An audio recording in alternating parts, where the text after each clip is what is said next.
Welcome back to Scum. Hope you're keeping well.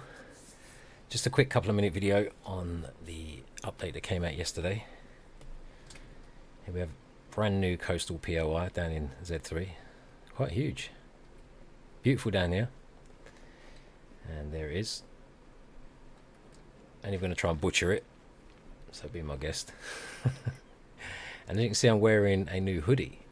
Now, the hoodie, gloves and hat will be given to you now upon spawning in the cold region, which I think is really good. So that is how you would look when you spawn in any cold region. Anywhere else, it would just be your normal inmate bottoms and t-shirts. They have also put carcasses around the world, so you can now keep an eye out for the dead carcasses and search them for a bit of meat. Might not be in decent condition, but it might be enough to get you out of trouble. And you see some new variations of the dirt bike. There was the original red one, and we have some lovely new colours, which they look fantastic. And if you notice, they've got headlights on.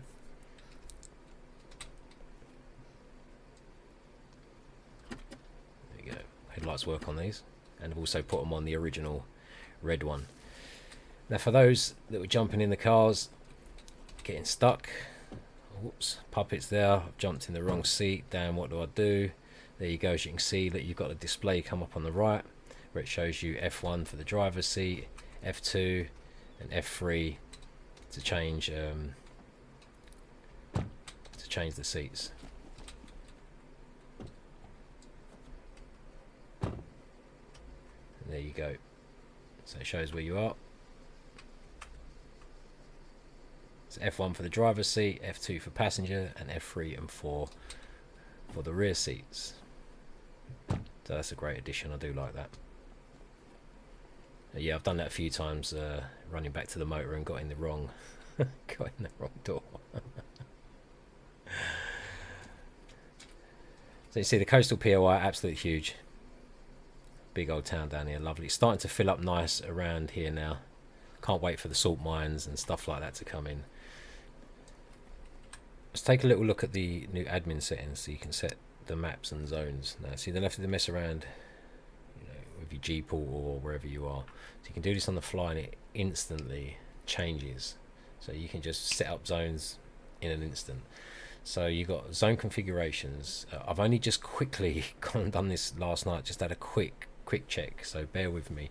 So what understands your configurations and regions. So you'll choose your region. Let's say you want 5 PvP circles around somewhere. That way you can configure all the circles, the PvP zones, the same in configuration, and obviously the regions where they're going to be. So obviously you can do a rectangle or add circles. So let's say I want to make the train yard a PvP zone. So I think I have to. So you've got the default region up there, is add one, which would be, there we are, custom region.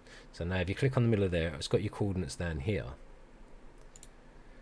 And there you go, that's giving you your coordinates. So now I want to make the radius of the circles. Let's just do 1.00. Right, there we go. And there you go, that's put a safe zone circle up.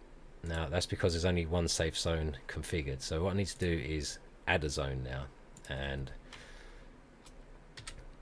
say PvP zone, color red, and allow everything in there. So scroll down, just click everything, allow, or to however you want to set it. So you got that done. PvP zone, even though it's green in a minute. Right, let's green, allow. Oh, hold on.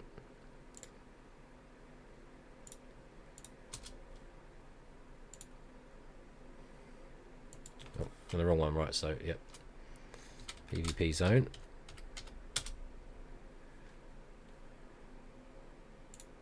and that's it. You've got to change this one. So there you go. See, I'm still learning it myself. So PvP zone, or you can change it on the fly to make it a safe zone. So that's now a PvP zone.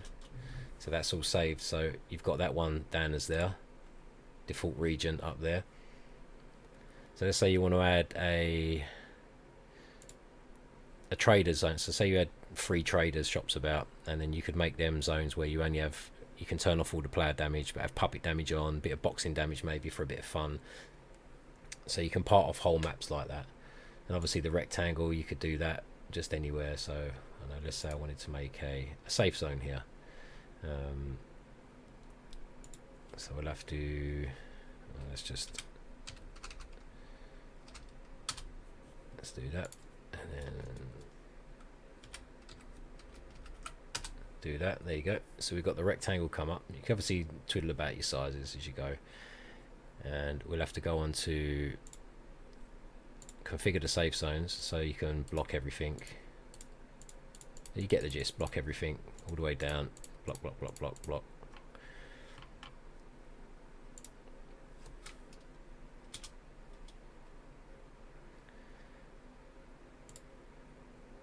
Right, there we go. So we have to rename that.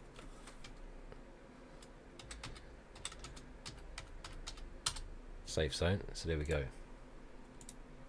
And it's as straightforward as that. So make sure you've got, these will be your configurations here, left and right, so you can go through them. So just make sure you get them set. Obviously you can have 25 configurations, 25 regions, so you can really scatter them about and have them as you want. So I think that's absolutely fantastic addition. Don't forget to hit apply, and there you go, settings applied successfully.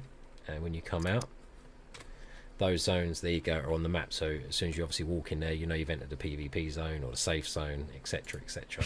So I hope that helps. It's a little bit fiddly. It's not that it is really not complicated at all. It's probably more complicated doing it on G-Portal, trying to get all the coordinates and fire them in and stuff like that. So have a play about with that. It's also on single player, so you can have a good old mess around with that and adjust that how you want. So I hope that helps. I'll be delving more into that and adding more bits onto my server as we go. You can obviously overlap circles and certain parameters you put on ignore, but the main area that you put down first will obviously take priority. So like I say, read through the patch notes, have a little twiddle about with that, but that's a fantastic addition, that is. I do love that. So it makes it all instant as well, saving rebooting the server every time you do adjustments, which was a bit of a pain in the bum. So great job on that one. So take care everyone, and I'll see you in the next one. Ta-da for now.